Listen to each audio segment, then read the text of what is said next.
Hello et bienvenue sur ma chaîne Petite Graine d'Amour. On parle de livres sur la parentalité, sur le livre en général et sur la parentalité un petit peu. Alors, comment dire, le challenge Paye ton slip a plutôt mal commencé. Mal commencé, oui, non. J'ai fait un petit peu n'importe quoi. Je m'étais préparé une palle que je vous ai présentée dans une autre vidéo.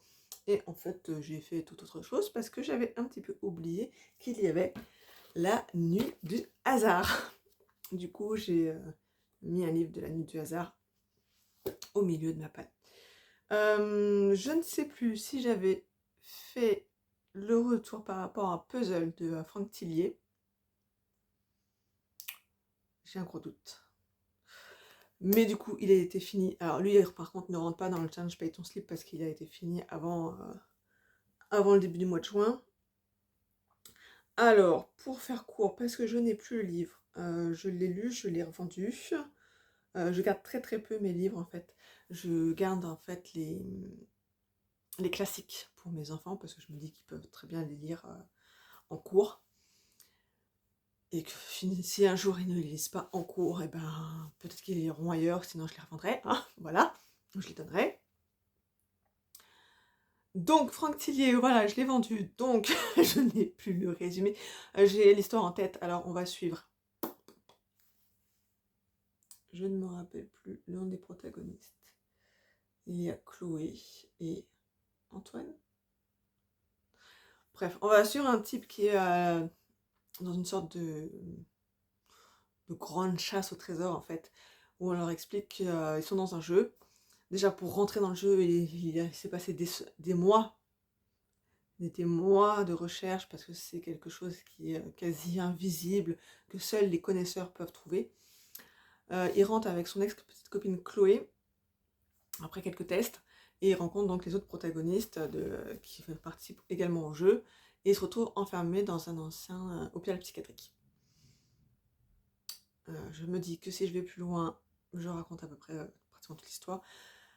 Les cadavres vont arriver et en parallèle, on suit une autre personne qui est dans un hôpital psychiatrique, qui est là en tant que patient. Donc voilà, il y a un lien entre. Alors, c'était assez plaisant à lire, quand il maîtrise très bien son truc. Après, les thrillers psychologiques, je pense que c'est pas vraiment pour moi. C'est un peu comme les thrillers domestiques. Quoi, je ne sais pas en fait.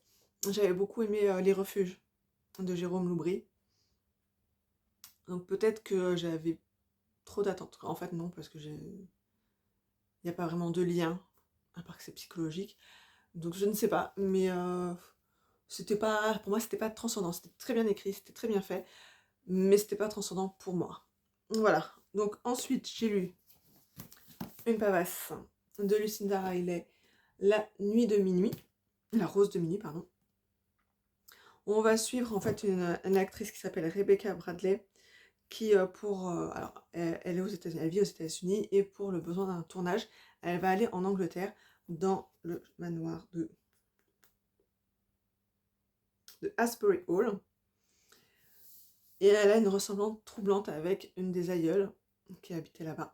Et on va suivre, alors c'est ça que j'aime beaucoup avec Lucinda Riley, c'est qu'il y a toujours une double temporalité et en général 2 pays.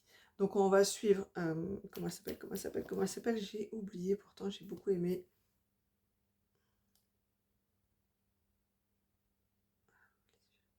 Pas Lady Violette, elle ressemble à Lady Violette, mais on suit. Oh voilà. Et puis je suis désolée pour la luminosité, mais comme il fait très chaud, je ferme les volets. Eh bien, je ne me rappelle plus, c'est fou ça. Si j'ouvre une page au hasard. Non, bon, bref. On va suivre une jeune femme indienne qui va faire une partie de sa scolarité, qui va vivre en Angleterre, qui va retourner en Inde, et on la suit en fait pendant sa fin de vie. Et elle écrit sa vie, et elle donne son manuscrit elle ne l'a fait lire à personne, mais elle va le donner à un de ses petits-enfants, arrière-petits-enfants, je ne sais plus. Il ne va pas lire ça tout de suite, il va y avoir des choses dans sa vie à lui qui font qu'il ne va pas lire le manuscrit tout de suite, et ensuite il va le lire. Il va aller en Angleterre, à Asbury Hall, il va rencontrer Rebecca Bradley, et en fait il y a toute une histoire commune. Moi j'aime beaucoup en fait les livres de Lucinda Riley parce que il y a cette partie historique. Soit on a envie d'aller plus loin pour en découvrir plus, soit on en reste là. Moi j'en reste là pour l'Inde parce que c'est pas forcément un pays qui m'intéresse plus que ça, et l'histoire de l'Inde non plus, mais ça m'a quand même intéressé le fait qu'on parle de la colonisation. Voilà, donc il y a ce petit à travers là, il y a aussi zut, la place de la femme en Inde, la place de la femme en Angleterre. Je ne sais pas comment décrire ça en fait. Je trouve que Lucinda Riley est une autrice à lire, enfin était puisqu'elle est décédée, parce qu'elle manie très bien justement le passé et le présent, elle réussit à lier les deux. C'est pas une contrainte en fait de passer d'une époque à une autre, d'un pays à l'autre, parce que c'est assez fluide, les chapitres ne sont pas trop longs, on peut, voilà, on peut s'arrêter facilement à la lecture, on va y reprendre parce qu'il y a toujours une petite part un petit peu de suspense pour savoir ce qu'il s'est passé, le petit secret qu'il y a derrière. Donc pour moi, c'est, je dirais pas forcément un coup de cœur non plus, mais j'aime vraiment beaucoup, beaucoup, beaucoup La Rose de Minuit. Je vais le prêter. Je vais le prêter, et s'il me revient, il sera mis en vente. Je l'avais payé 2,99 € à Leclerc Occasion. Sachant que exactement le même livre était vendu juste à côté. C'était vraiment juste à côté, côte-côte, hein, en rayon. Et l'autre était à 8,99 €. J'ai toujours pas compris pourquoi, mais j'ai pris celui à 2,99 € et s'il me revient, il sera remis en vente aussi. J'ai lu un autre livre, mais que je n'ai pas là, sur le copywriting, je sais même pas si je le dis bien, de Nina Ramen. Là, c'est pour mon côté plus vie pro, vu que j'ai mon entreprise. Alors, j'ai bien aimé, j'ai repris quelques petites idées, je me suis mis des post-it, je les ai récupérés.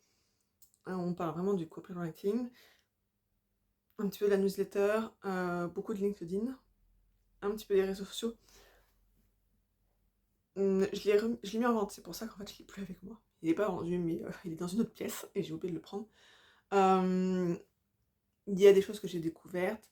Après, ce n'est pas du tout mon métier, donc je suis pas sûre d'utiliser en fait les astuces qui sont données dans le livre. Puis il y a des choses que je connaissais déjà, mais que je mets pas forcément en place. Pas bien, Céline. Mais voilà, c'est quelque chose, j'essaierai de le caser quelque part. Voilà. Mais là, j'ai pris un autre livre qui me servira, je pense, autant en pro qu'en perso. Je le présenterai après. Voilà. Et donc, La Nuit du hasard, c'est Le pays des hôtes de Leila Slimani. On va suivre Mathilde. Mathilde, jeune fille qui tombe amoureuse de Amin, un Marocain qui a combattu pour l'armée française pendant la Seconde Guerre mondiale, donc ils se sont rencontrés en 1944, et on va suivre l'histoire jusqu'en 1950 quelque chose. À la fin du mois, ça va pas m'aider ça. Bonjour le chat. Alors je connais pas du tout l'histoire du Maroc. J'ai de la famille en Algérie, je ne connais pas plus l'histoire de l'Algérie pour autant. Mais j'ai beaucoup aimé cette histoire, je m'attendais pas. J'avais aucune attente derrière, je l'avais trouvée à Leclerc Occasion, pareil, à 1,99 €. Je me suis dépêchée de lire les 20 dernières pages aujourd'hui, parce que lui aussi est vendu. Je ne pensais pas. Je l'ai mis en vente hier et il était vendu hier. Comme on est dimanche, ça va, ça me laissait de la marge pour finir de le lire. C'est moi qui penche là. Du coup, je disais, on va donc suivre Mathilde qui décide d'épouser Amine. Ils sont en Alsace. Et en fait, elle va aller vivre avec lui au Maroc. Mais elle va aller vivre en pleine cambrousse parce que monsieur va faire des plantations. On va avoir des champs, etc. Donc, elle va devenir agriculteur, producteur. Et on va avoir toute l'histoire de Mathilde qui est au Maroc, qui va avoir des enfants. C'est compliqué de dire beaucoup de choses dessus parce que c'est court en fait. Hein. Il fait 400 pages, mais dans le temps, c'est quand même assez court. Donc il va y avoir encore une histoire par rapport à la place de la femme, donc Mathilde française qui se retrouve étrangère au Maroc, de Amine qui lui était étranger quand il était en France. Mathilde écrit des lettres à sa sœur Irène, où elle enjolive la situation, où tout va bien, ses enfants sont beaux, intelligents, etc. Alors qu'en fait, sa fille a une tignasse a priori pas domptable. Après, j'en sais rien, moi c'est ce que je comprends de l'histoire, qui se fait peut-être un petit peu moquer aussi par les autres enfants, parce que c'est sa mère qui crée ses robes, qui les recoue quand il y a besoin d'être recousu, etc. Et elle va aller dans une école tenue par des bonnes sœurs. Voilà. Et donc la petite fille va être... Il y a aussi cette histoire de petite fille justement où elle va grandir dans la culture marocaine et en même temps dans la culture chrétienne. Donc elle va pas forcément tout comprendre, les tenants et les aboutissants de tout ça. Le fait comment dire, que son père va des fois avoir un certain comportement. On va aussi parler de violence conjugale. C'est pas le thème principal, hein, mais on en parle quand même. Quand la petite sœur de Amine décide... Quoi, décide Elle décide de sécher les cours, elle commence à fumer, des choses comme ça, et elle va avoir un petit copain. On va arranger le mariage. Non seulement pour calmer la petite sœur, mais aussi par rapport à un ancien compagnon d'armes de Amine qui est revenu et que ça le stresse un petit peu d'avoir quelqu'un toujours derrière lui. On va aussi un peu parler d'homosexualité, on va parler des événements qui ont fait que les Marocains n'avaient plus forcément envie de la présence française. Voilà, donc il y a tous ces points-là. Moi, je trouvais ça très intéressant. Je ne sais pas si je lirai d'autres livres de l'autrice. Est-ce qu'il y en a d'autres? Je ne sais pas.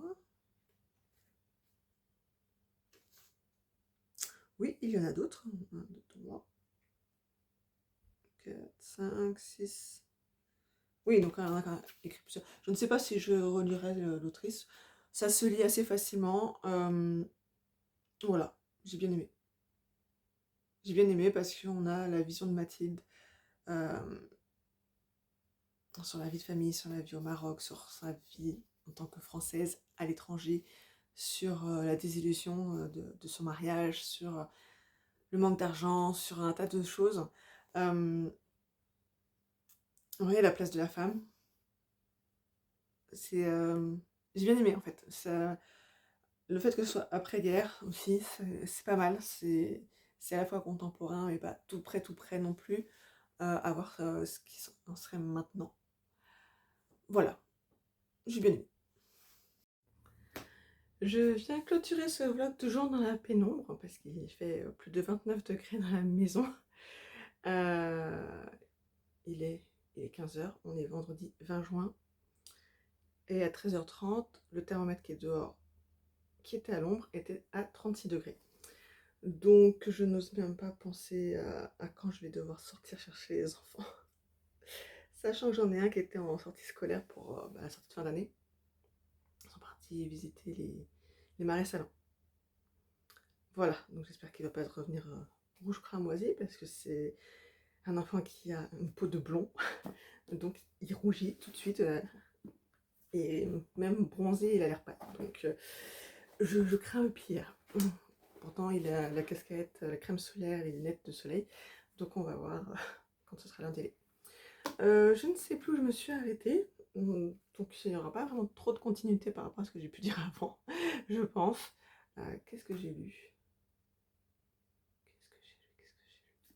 Je vais une petite pause et aller voir ça. Alors, j'ai repris mon petit carnet de lecture qui n'est absolument pas un carnet de lecture, c'était un carnet avec des pages blanches. Qu'est-ce que j'ai lu? Je pense que j'ai parlé du Pays des Autres, oui, de Leila Slimani. Et du coup, je n'ai rien lu de plus. Copywriting, j'en ai parlé, de Nina Ramen. Là, je lis La vie au bout des doigts. Alors, j'avoue que je m'endors quand je lis. Non pas qu'il soit ennuyant, c'est que je suis juste fatiguée et que c'est d'une tristesse sans nom. Forcément, en fait, on suit Guenièvre, qui en novembre 1913 sort du pensionnat, quoi. On a l'histoire quand elle est au pensionnat, quand elle arrive dans le pensionnat, quand elle en ressort, parce qu'il ne reste pas... Voilà. l'histoire autour du pensionnat est très courte par rapport au reste. J'en suis à plus de la moitié. Je dirais même au dernier tiers. Je suis censée le rendre à la bibliothèque. Et clairement, je ne l'aurai pas fini pour demain. Donc, je lis un peu en diagonale, j'avoue. C'est pas gênant parce qu'il y a beaucoup de descriptifs, etc. Donc, on suit Guenièvre qui a maintenant 15 ans, 16 ans, je ne sais plus, qui a quitté sa campagne pour aller à Paris retrouver sa mère. Ça vient de découvrir en fait que ça... Non, si je le dis, c'est un spoil. Donc, je ne vais rien dire. Donc, il est parti à Paris retrouver sa mère. Et on est sur la Première Guerre mondiale. Donc, en fait, je peux pas dire grand chose parce que ça va spoiler tout dans l'histoire. Pour faire simple, qu'est-ce qu'on nous dit là-dessus?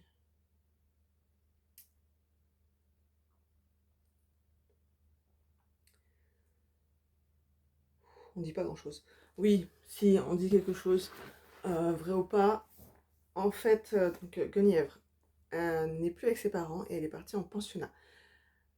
Elle en sort quelques temps plus tard, elle est recueillie, je sais pas si c'est vraiment le bon terme, par sa grand-mère qui est donc sa grand-mère paternelle. Et il y a ce qu'on pourrait appeler la gouvernante, la femme de ménage, la bonne à tout faire, je ne sais pas trop, Perpétue, c'est particulier comme prénom, qui est là aussi. Donc il y a cette histoire avec ces trois femmes, plus une quatrième qui va venir dans l'histoire aussi, plus des amis comme Edmond, comme Alphonse, comme Petit Dan. Donc on va retrouver en fait ces amitiés-là, plus l'amitié qu'elle avait avec une certaine Pauline qu'elle a rencontrée justement quand elle était en pensionnat. Voilà, là j'en suis quand en fait elle quitte Paris. Pour faire quoi, on ne sait pas. Elle est insultée, est-ce que c'est le bon terme? Oui, peut-être. Certains la traitent de sorcière en disant qu'elle serait capable de prédire l'avenir. Dans l'histoire, il y a des indices pour savoir si oui ou non. Voilà. Donc clairement, je n'aurais pas fini pour demain. Je suis fatiguée ce soir. Je suis censée faire une séance de sport. Vu la chaleur, ce n'est pas sûr. Donc peut-être que je vais beaucoup l'avancer et sauter plusieurs passages. En fait, là, je saute certains passages où je vois que il n'y a pas grand-chose de plus. Voilà. Et j'ai fait un achat parce qu'en fait, je voulais avoir les frais de port gratuits. J'ai fait une commande Amazon. Ne me jetez pas la pierre. Sur Amazon, j'achète en général ce que je ne trouve pas en magasin ou que je trouve moins cher qu'en magasin ou quand je n'ai pas envie d'aller à la librairie parce que ici, il y a une Fnac. C'est ce qu'il y a de plus près de chez moi. J'ai l'impression que notre mal à positionner, non? Ouais, donc la Fnac, c'est ce qu'il y a de plus proche de chez moi. 10-15 minutes en voiture. Si je veux une vraie librairie indépendante, il faut que j'aille dans le centre-ville, donc plus loin. Alors entre 5 et 10 minutes de plus, hein, c'est pas la mort, mais rajouter au retour. Plus le fait que c'est compliqué de se garer en centre-ville, malgré que les places soient payantes. C'est compliqué quand même, que j'ai pas forcément envie, et que je ne trouverais pas forcément, parce que moi j'étais déjà partie dans ces librairies, et j'ai dû acheter une fois. Donc en fait pour moi c'est plus simple, j'avoue, de prendre sur internet. Alors je pourrais prendre effectivement sur des librairies indépendantes. J'ai un compte Amazon donc je prends sur Amazon. Voilà, c'est plus simple pour moi. Ce n'est pas une excuse, hein, je pourrais prendre sur les librairies indépendantes, effectivement. Donc j'ai acheté pour la fête des pères un livre à mon mari, la saga Lego, puisque mon mari est fan de Lego, c'est un grand collectionneur, qui fait des expositions. Alors une en tant que co-organisateur et d'autres en tant qu'exposant. Il va en refaire d'autres. Donc voilà, c'était un choix logique, vu qu'il a tellement de Lego que je ne sais pas quoi lui acheter. Il a déjà plusieurs livres sur les Lego, mais celui-là, je savais qu'il ne l'avait pas, parce que je lui avais posé la question un jour, justement, à la Fnac, en lui disant « Ah, t'as vu celui-là, est-ce que tu l'as ?» Il m'avait juste répondu « Non ». Il ne l'a jamais acheté, donc je me suis dit « Allons-y gaiement ». Pour avoir les frais de port gratuits, j'ai acheté un autre livre qui était sur ma wishlist, qui est donc Un rien peut tout changer de James Clear, dont j'entends énormément parler par rapport l'organisation? Non, j'avoue, par rapport aux habitudes. Bref. Allez, on peut tout changer. On va donc voir ce que sont les micro-actions pardon, qui ont, d'après le titre, des méga impacts. Donc on va voir un petit peu. Moi, je sais que... Alors, je n'ai pas encore lu, mais j'assimile ça un petit peu aussi à la discipline. Quand on veut mettre quelque chose en place, une nouvelle routine, quelque chose qui va changer, comme il le dit. Voilà, si on les fait une fois, deux fois et qu'après on les fait plus, forcément il n'y aura aucun impact, à part celui de se dire j'ai encore arrêté de faire ça. Donc on va voir ce qu'il propose dedans. Moi, sur ma vie perso, je suis pas sûre d'en avoir besoin. Parce que je suis semi-organisée, j'ai envie de dire. J'ai mon organisation, après elle peut dévier d'une heure, 2 heures ou d'une journée, mais il n'y a rien de transcendant. Ceux qui s'organisent en disant bah, tous les lundis je fais telle lessive, tous les mardis je fais ça. Moi je vois mes grands-parents c'était ça. Le lundi c'était la lessive, le mardi c'était le repassage par exemple.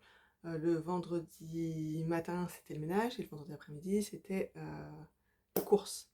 Et le dimanche c'était consacré à aller voir quelqu'un de la famille. La journée était rythmée aussi par leurs habitudes. Après, ils étaient âgés, hein, donc ils avaient aussi leurs habitudes qui étaient là depuis un certain temps. J'en suis pas là. Comme les gens qui vont dire tous les lundis, je lave les draps, etc. Non.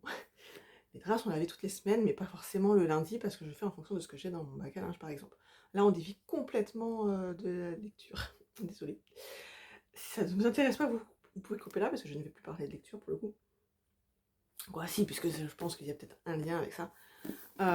Oui, je fais en fonction du linge que j'ai. Donc si je vois par exemple que j'ai beaucoup plus de linge que je vais laver à 40, par exemple, je vais laver celui-là et je vais me dire bah, demain je ferai les draps.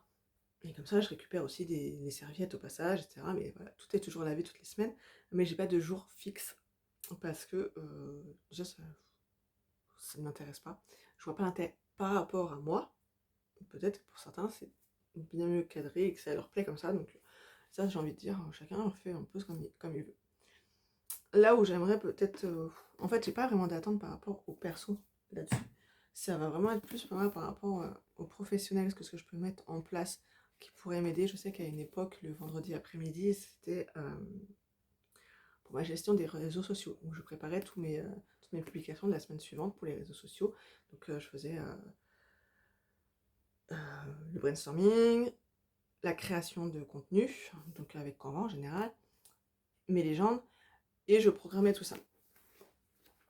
Ça fait plusieurs mois maintenant que je ne le fais plus, tout simplement parce qu'en fait le vendredi après-midi, j'ai un de mes enfants qui va chez l'orthophoniste. C'est là que je rentre à 15h, mais moi à 16h25 je repars, et clairement en 1h25 de temps, je n'ai pas le temps de faire du brainstorming, de préparer la création et de programmer pour la semaine suivante. Voilà, donc en soi il faudrait que je trouve un autre moment. Sauf que pour l'instant, je n'ai pas cherché cet autre moment parce que je case aussi en fonction de mes rendez-vous pro. Là, par exemple, cette semaine, j'aurais très bien pu faire, sachant qu'en plus aujourd'hui, mon fils étant en sortie scolaire, il n'y a pas de rendez-vous, donc j'aurais pu le faire. Sauf que je suis fatiguée parce que je me suis levée à 5h, que j'ai bossé, qu'il fait super chaud, que je veux finir cette lecture.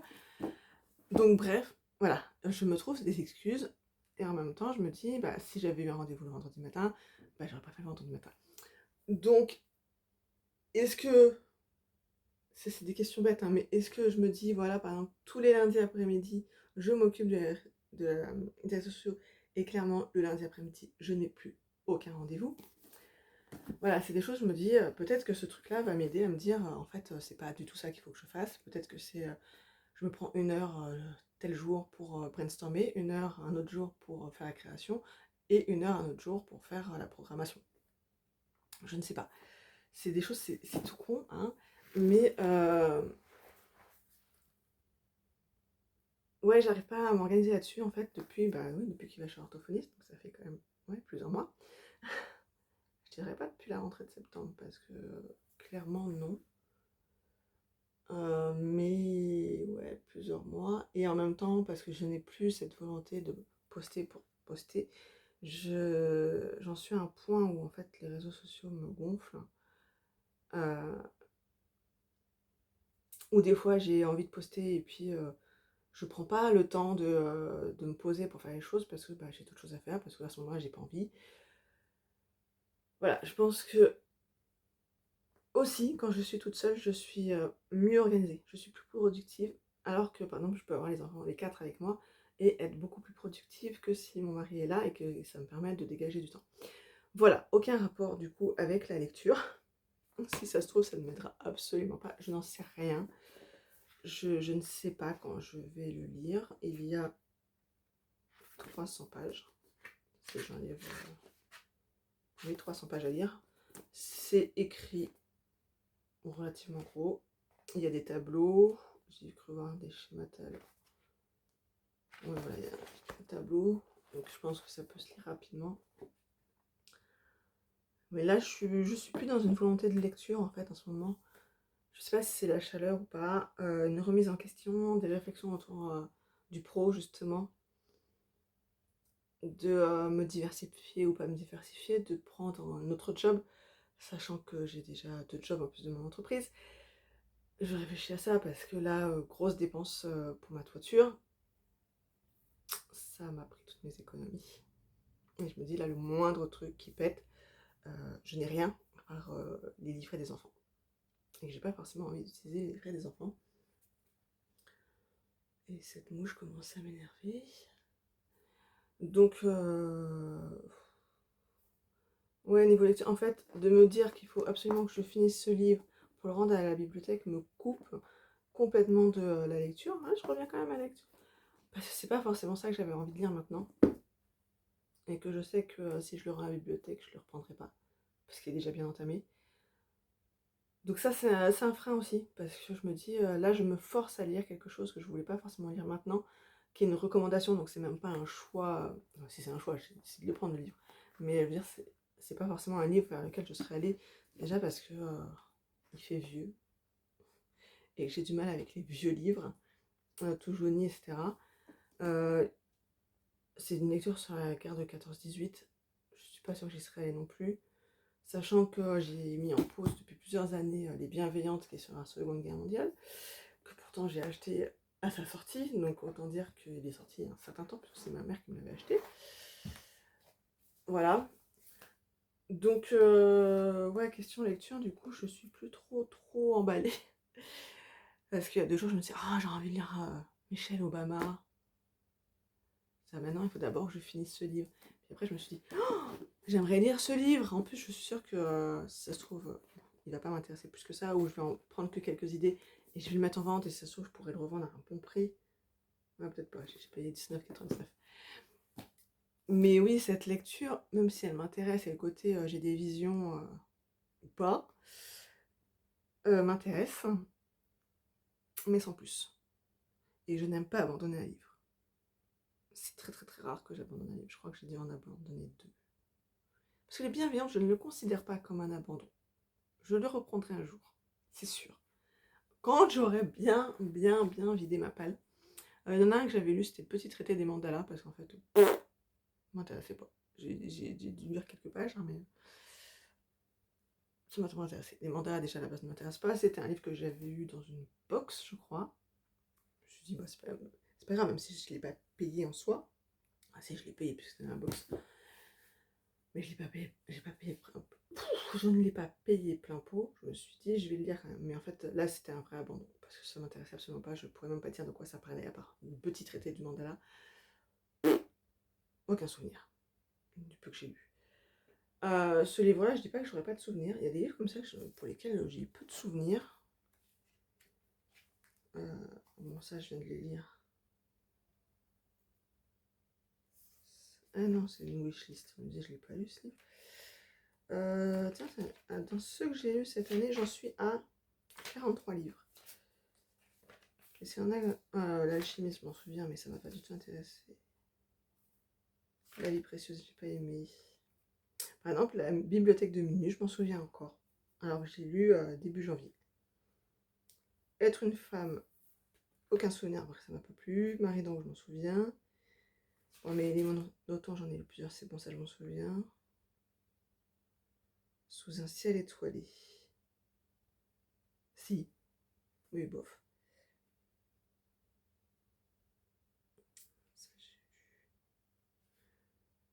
La vie précieuse, parle à ta mère, pratique de la communication non violente. Je m'en souviens même pas.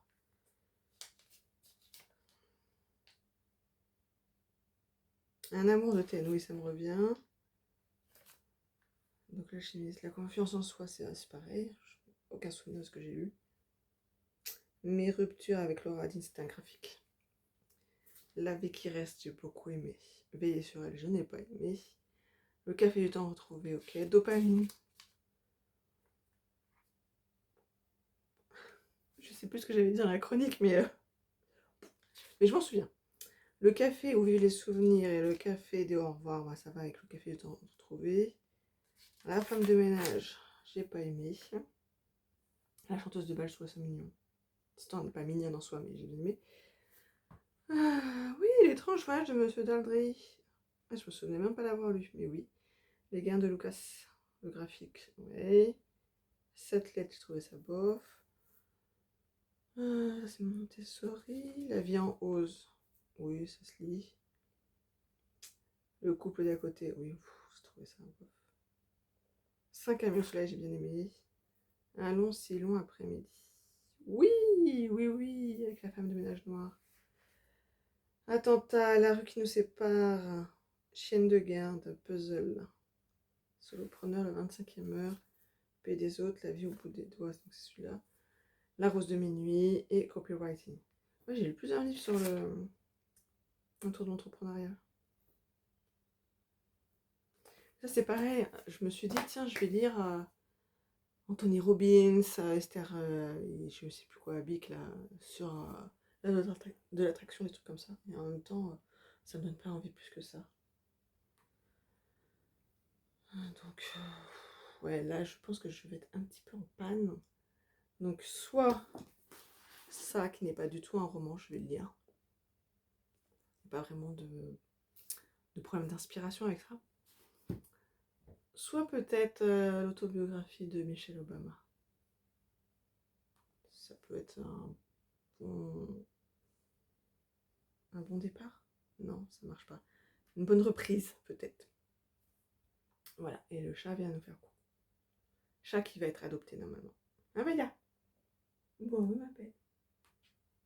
Tu viens dire au revoir parce que ça se trouve c'est la dernière vidéo où tu pourras apparaître. Non, tu veux pas? Tu veux pas? Voilà. Donc je clôture ce vlog.